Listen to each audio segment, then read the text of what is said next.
Hi, everyone. Welcome back to Heartland Mamas. I'm Heidi Henry, and I'm in your face. I'm Murri trying to save the human race. And we are coming to you from the edge of the Great Red Divide. So, we've had a really active week, and for those of you that tuned in to our last episode, thank you. We told you we would talk a little bit more about the violence and the mass shootings, and that's the topic that we're going to address today. Well, Murri, when we talked for almost an hour about our adventure to Cincinnati to go see Donald Trump in person and Mike Pence in person, the shootings hadn't happened yet.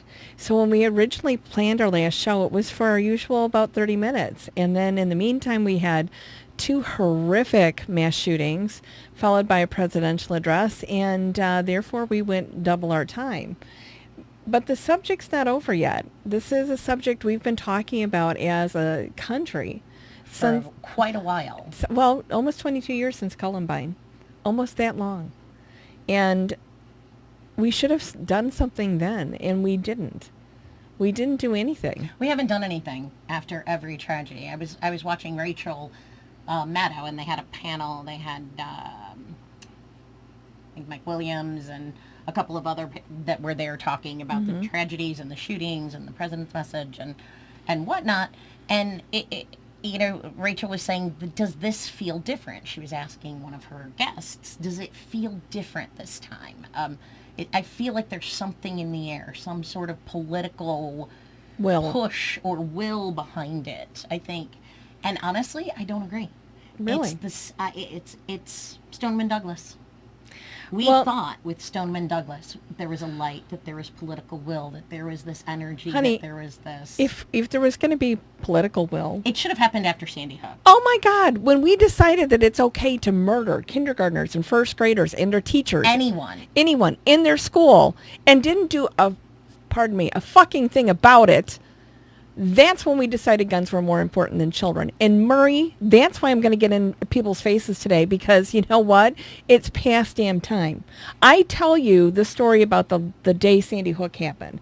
When I drove, my daughter was a senior at Seneca High School, and I drove her to school that day, and the school was on lockdown. I have never seen Seneca High School on lockdown. Never. It's always friendly, open, everybody in and out, right? And I drive her up there. I can't go drop her off at the front door with her project. I have to take her around back, and there's all the Seneca police. There's not that many of them, but they're all there, and because it's a relatively small school. And I'm thinking, at that point, I hadn't heard that Sandy Hook had happened, but they had.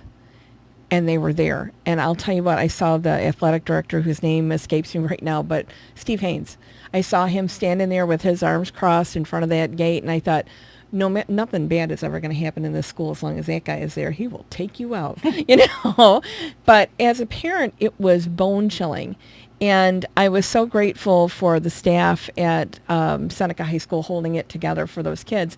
But the fact that your children, who are a lot younger than mine, have to go to school, the school year starting here in a couple of days, and deal with lockdown drills and active shooter drills. We started in, Gerald does know nothing but. He went to Montessori school, and they had lockdown drills starting in Montessori school, and that was 10 years ago when he started. Seriously, people! Yeah, he was 5 years old. Seriously, if we want, this is a whole other topic that we need to address, and it ties in. But the state of Illinois has, or at least several school districts in Illinois have adopted ALICE training for kids.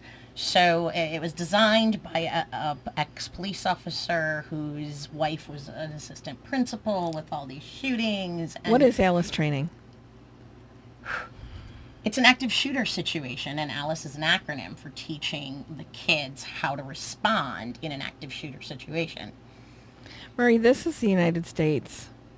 Our children should never, ever, ever, ever, ever, ever, ever have to go to school and worry about being murdered in their seats. ALICE is so ridiculous. ALICE is so ridiculous. I am beyond furious with the school district and those that are doing this program. It's alert. Is the A. The L is I can't remember. Shoot, I didn't plan on talking about Alice when I have my children are now adults, and I was very glad when they both graduated from college. Geez, when did they graduate? It wasn't last year; it was the year before. My kids have been in school for so long.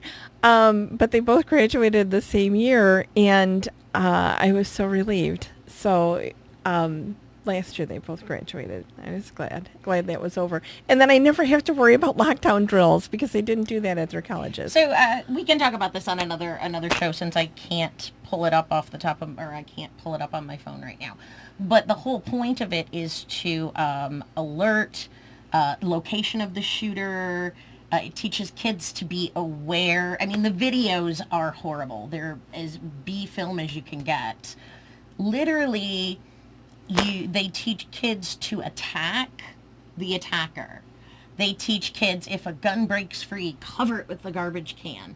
Throw whatever you have at the attacker. Erasers, pencils. That's what they're telling these kids. Instead of sitting like ducks, they'll still be, ducks. They'll just be throwing shit because that might distract a gunman enough to not... This is, you know what this reminds me of? I am so livid with the program. Wait. Whoa, just a second. Okay. Because I'm about to let loose, Murri. Our school district implemented it in 2 years ago, and it was implemented at the high school. Yeah. Well, they rolled it out to the junior high. Oh, roll out. Now we're rolling it out to the elementary school. We're not rolling out a new science program. As if toxic masculinity wasn't bad enough, we're saying to kindergarten through fourth grade kids that you can take down a guy with a gun by throwing pencils at him. That feeds into every superhero. They're still having a hard time judging reality from fiction, and you're going to teach these kids this? Murri? Okay. Yeah. I'm a boomer. I'm 58 years old. I was born in 1960. I am that old. When I was in Madison School in Elmhurst, Illinois, where I grew up, where I went to grade school, which is now closed, they used to have us get under the desks for nuclear fallout. Oh, yeah. Yep, that as and if tornado. No, we got in the hall and covered our heads for that, I think. I don't remember. Maybe that was the earthquake drill. They convinced us kids that would save us from nuclear fallout. And isn't this Alice training that Murri's talking about? The nuclear fallout drill from the 60s. Oh, my God. I'm going to quote Jim Rohn again. You got to be smarter than that. We have solutions. People. So, anyway, what do you got there, girl? Okay, so the acronym is ALERT, lockdown. So the place goes on lockdown. Inform an adult or teachers or anyone you can that this is happening. Counter, attack the attacker. Throw anything you can at them. I'm trying to go to a happy place and it's not working. And what's E? And once you are away from the attacker, evacuate. I'm not gonna. That's a whole 2-hour show. We're gonna go back to gun laws and what we could have done. I'm not going to disagree that we should do something because here's me. I read The Handmaid's Tale, and the first thing I think of is they would never get me in a red dress because I would either take somebody out or they'd have to take me out first, right? But so I agree with the counterattack. But here's the thing: we have a huge consensus in this country on universal background checks with everybody except Mitch McConnell and all the Republicans. The latest statistic I saw was 76, but you said it's as high as 90. That's what Larry Potash said on WGN News this morning. So 90% of gun owners approve of universal background checks. That is what Larry Potash said this morning. That's fantastic. Because he was talking to our wonderful, useless Adam Kinzinger. And and I had to tell you, Murri, I had 8 phone calls today asking me to run against Adam Kinzinger. I'm sure you did.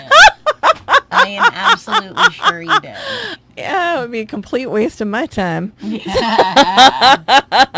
I have better things to do with my time, including this, and running against a guy that won't even talk to the public, to his constituency, won't hold any type of open meetings, no town halls, won't debate, won't answer a question.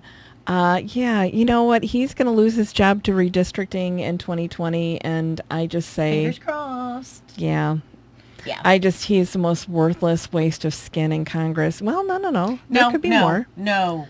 There are so many who are far worse than our friend Adam. I'm having, but Adam represents me. I know, but it doesn't matter. But he doesn't really represent me because he represents all the people who give him money to represent him that don't live in our district. So let's move on here. All right. Because back to that. So everybody pretty much agrees that universal background checks are good, and we may not necessarily agree on exactly what that entails and how far back that goes, but that's something we can all agree on. That is something we can all agree on. And the thing is with universal background checks, what that would mean is that in the case of the 3 mass shootings we've had at the Garlic Festival in California, not an open carry state, in Dayton, Ohio, which we were right near, we were within hours and miles of where that happened on our way home from the Cincinnati Trump rally, and then followed by El Paso, we had 3 very young men, 19, 21, 24 years of age, that had all indicated in high school and had received reprimands, if you will, or suspensions maybe, for acting out violent behavior, for making hit lists, for making one made a rape list of women he'd like to rape in his class that some of them didn't even know who he was. So they had given every indication, even after they graduated from high school, that they were going to do this. So it's not like they didn't tell people over and over and over and over again, I am going to go shoot people up and kill as many people as I can, because they used those words. All 3 of them did. And yet they had access to weapons of war.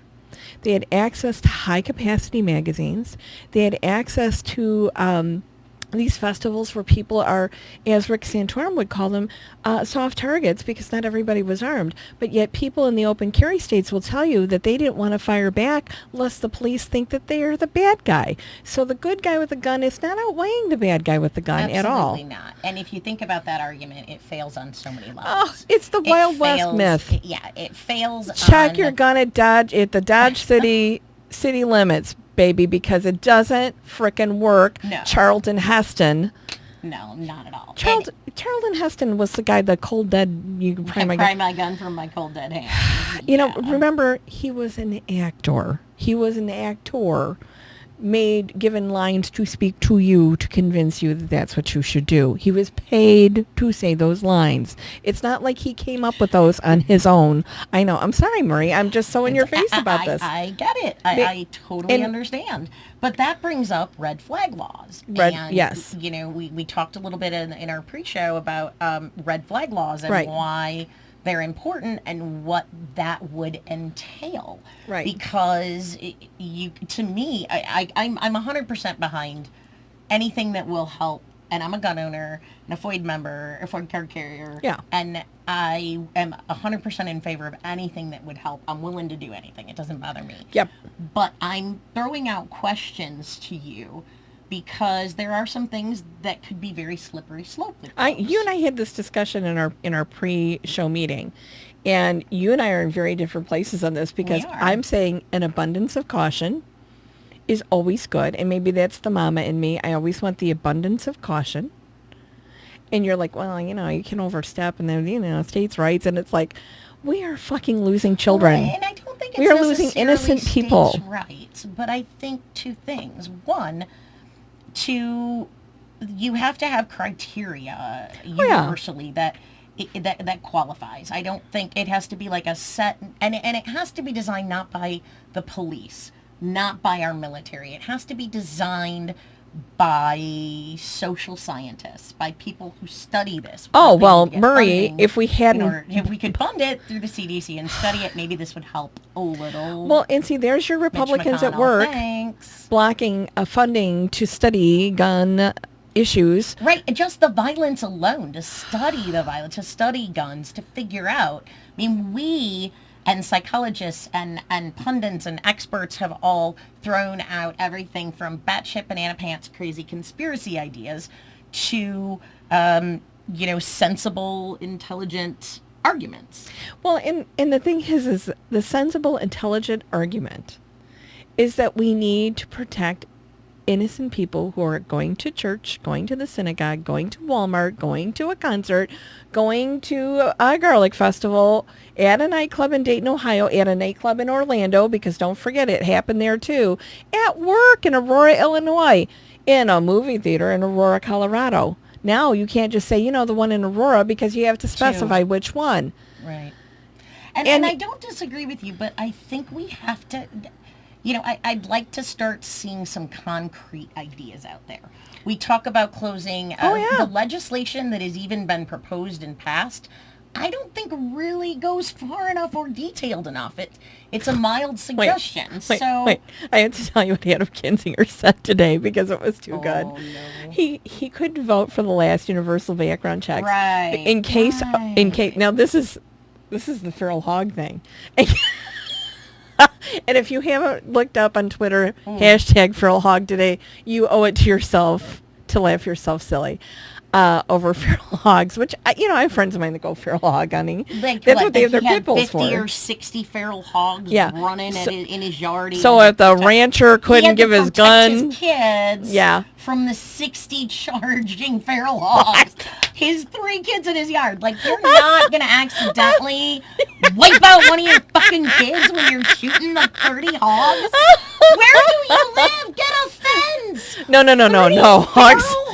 Feral hogs go through your fence.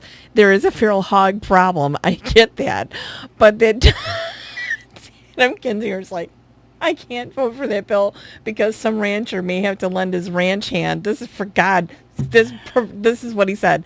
May have to lend his ranch hand his gun and he wouldn't be able to do it under this law. I'm like, oh, you are just stretching things like mozzarella cheese, like taffy at the state fair to try to sell your point, Adam Kinzinger.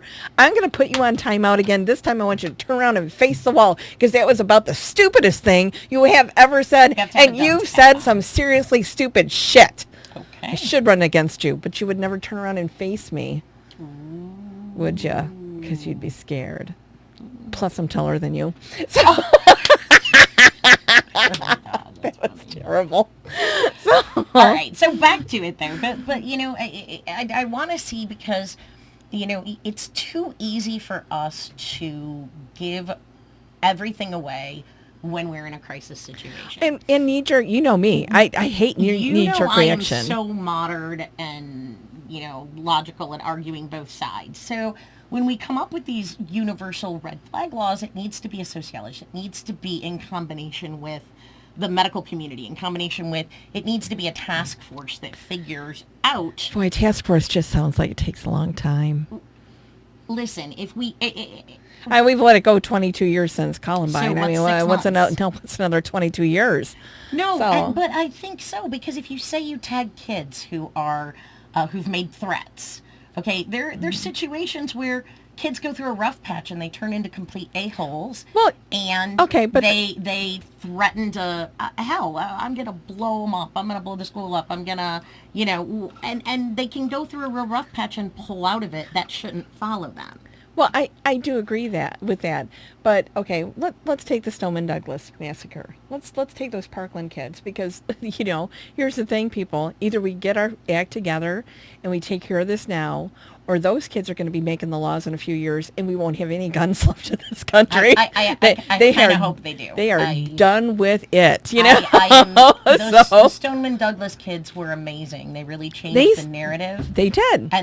But every tragedy changes the narrative now, and it doesn't even make a 24-hour news cycle anymore, if that tells you anything. It's like there's been a mass shooting and you're like, another one? Really? Another one? Yeah, and every time is that yesterday's? No, today. Oh, good to know. Wait, was there one yesterday? I can check my bingo box, mass shooting. I win, bingo. Well, Arkansas, I think it was Arkansas. Now I could have the wrong state. There was another shooting today, but it was just 2 Walmart shoppers that were mad at each other, so they were shooting at each other. I'm not sure which state it was in, but it was another one of those southern open carry states. It's like, why do you do that to yourself? Why would you? And of course, this goes back to the Ann Richards, George W. Bush governor's race in Texas back in the day, when not only did Ann Richards lose on the concealed carry, but George Bush W. had to take it one step further and have open carry for all, because the Wild West Hollywood myth had to be, that man was so stupid. He was the dumb as a bag of hammers. No, we're not having that day today. No. we're not having that. I promise you we'll have that day. Can we? Call me out on social media. Can we have a Hey Ronald Reagan Day? Only if Murri said we can. Yeah, I hated the guy too. I have no problem with that, but let's not do that. Yeah. So we have to go back to what we're talking about. But George W. Bush is part and parcel to how we got here, because that's how we got the Brady Bill expired. The Brady Bill expired. And after that, we had this huge increase in mass shootings. Huge. You can do the math, people. Just, I know that the CDC is not funded to do this, but you can Google how many mass shootings before the Brady Bill and how many after, and you go, oh, maybe we shouldn't have let that expire. At the very least, it needs to be investigated. That's a very likely cause of why they went down. But we can't even do that. No, we can't, because they've blocked the funding. And here we are sitting. The good news is the NRA is slowly imploding, and we are hoping that it doesn't get replaced by some other heinous organization or rebuilt stronger and better, like the $6 Million Man. Well, the NRA is a NRA total... TV is gone. Gone. Dana Lush, who blocked me. See, she blocked you, and all the times I went after her, she never blocked me. Yeah, no, I think it was Nobody the ever Russia thing blocks that really me. sent her off. Nobody ever blocked. Oh, no, wait. No. Nerve. Adam Kinzinger's blocked me on one of his things on Facebook. I'm not allowed to comment on there. And the thing about that is he's never allowed me, so he's always made sure I couldn't. David Walter from the 75th House District blocked me on Twitter and Facebook. Lance Yednock, Democrat. Are all of those gun issues? I'm sorry. Some people do block me on Twitter, but it's usually local politicians. Okay. So, we're talking about things like red flag laws, and I think that some red flag laws are excellent, and I think some of the ideas behind them are. Mm-hmm. But we need to have very tight criteria, and that needs to be decided upon, not by law enforcement, giving them the right to, make those judgments. And that's not digging on law enforcement by any stretch, but your training, this is the biggest complaint I hear from law enforcement. Your training isn't in social service. Your training is in handling situations from a more militaristic perspective. That's how you're trained. You're trained to respond. You're trained to react. As you move through the force, there's other classes, but in so many situations, I think we need a broader perspective on. Well, and here's where red flag laws are one of them. Here's where you and I are going to disagree. First responders are usually the first ones there. They're the ones that have to deal with this at the time. And I agree. It's that, it's not their specialty. It's not their science, right? So when they are sent out, I don't care, if it's triage for something. It's not their thing. Right. So, but I look at it like an order of protection, which is goes through the court system and then is issued. And that's perfect. And then it can be enforced by law enforcement, because it's written out in plain. That's what I would love to see. So on red flag, okay. So let me tell you the ideas that I have that I would like to see. I would like to see universal background checks. I would like to see mandatory insurance. Absolutely. If you buy... that was one of the proposals that I had when I was running, is mandatory liability insurance for gun owners. And the other thing is that we need to remove... The NRA can get a piece of that. Yeah. They'll make their money somehow. Well, we need to remove I don't know if you all know, but there's a block. You can't sue Smith & Wesson. Absolutely. Yep. You can't sue the gun manufacturer, although they're trying. Henry Repeating Arms, you cannot sue. But you can. So, but you should be able to, because why is their product liability issues different than Roundup, which is getting the pantsuit off of them right now. Well, and look at cigarettes. Right. Why are guns different? Why are the only one? They are the only ones that are like. Why are uteruses different? We want to go there. I mean, let's just say, in some states, if I were to be pregnant, I would have to wait 72 hours before I could decide to end the pregnancy. I would have to go through multiple invasive physical exams. I would have to drive hundreds and hundreds of miles. Can I tell you what invasive physical exam you should and I'm a do? gun owner, okay? So I think with guns, we could maybe do half of that and have, let's see, a 72-hour waiting period.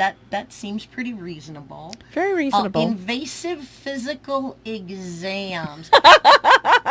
Don't get me started, Murri. That's too tempting. Perhaps we could have a mental competency exam. Well, I'm not opposed to that, because I think that, okay, I'm going to refer to my 97-year-old pops who taught me how to shoot when I was 7, and I could have been younger, but that's my earliest memory. My pops used to tell me, because he grew up during the Great Depression, and he fed his whole town of Milford, Illinois, and he's just a fabulous, fabulous man. But he used to tell me there's a 3-shot rule in hunting: 1 to miss, 1 to hit, 1 to finish it off. And whenever him and I talk about having a semi-automatic weapon for hunting, he will tell you that's because somebody's a piss poor shot. Yes. Yeah, they need to spend some more time on the range. I couldn't hit the broadside of a barn. Now, I got a question for you.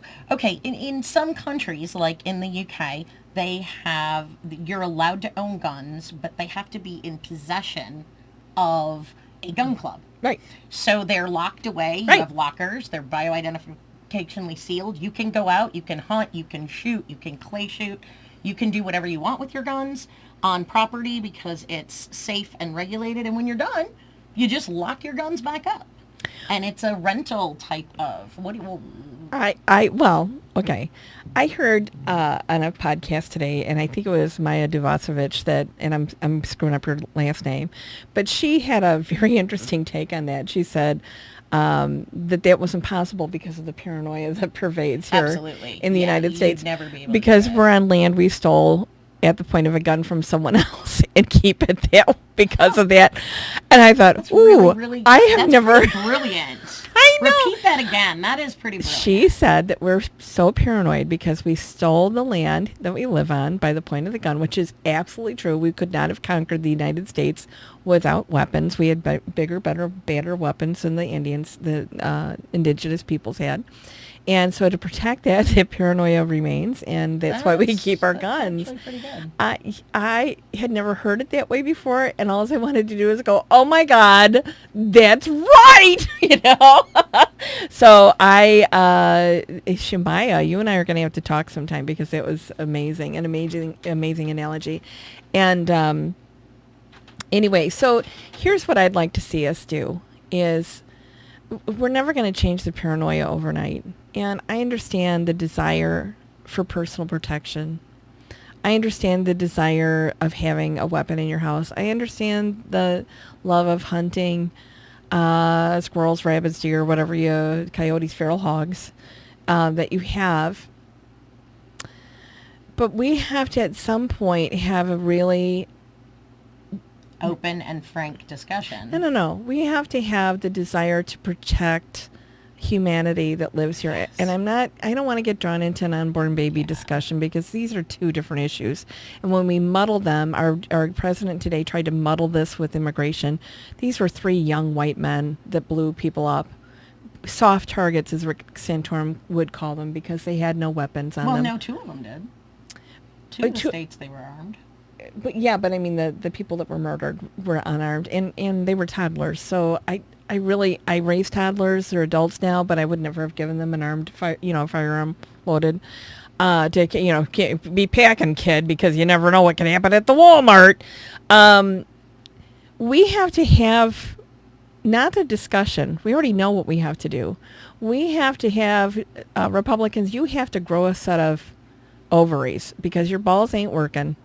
You've got to grow a pair of ovaries, and you've got to deal with this because women in this country are done. We're done sending our kids to school with duck and cover. We're done sending our children off to war to be killed for oil barons. We are done with the murder and rape of our countrymen because it can happen. We're done with this. We're done with white male privilege. We're done with toxic masculinity. Both of us are married to very forward-thinking men and were raised by forward-thinking men. At least I was. I don't know your dad. So the time is now. The time is now. It's past now. Every moment that clock ticks, that you don't do anything, Mitch McConnell, that you don't call that bill to the floor, that you, Nancy Pelosi, allow a bill with holes in it to be voted on by our Congress. Every time we sit on this Chuck Schumer, every time you do nothing, Adam Kinzinger, another person dies. And you can't say save the babies anymore because you've agreed to let them be murdered in school. Absolutely. And I would say, I think that, Heidi, you're right on all of that. I would like to see, I think we need to absolutely give some funding to the CDC to study this, to find out. We know, like Heidi said, they're mostly young white males. Why? What are the triggers? And it is not violent video games. Laws off of that. Information, actual scientific research. It's access. Data, analytics. It's facts, and we can't do things until we have information. We need to know. Yes, we can take things exit first, like universal background checks. Absolutely. We can take immediate action, like limiting magazine sizes. Absolutely. But I'm saying for long-term reform, we need to understand it. I'm gonna read you this because this is something you and I talked about before. At the Gilroy Garlic Festival in California, the gun was purchased legally in Nevada and then illegally transported into California for this purpose. And this person had given warning signs his entire life. He had a difficult childhood. He had a difficult adulthood. He had always given red flag warnings. Nobody was heeding them. He had a 75-round drum magazine in his weapon.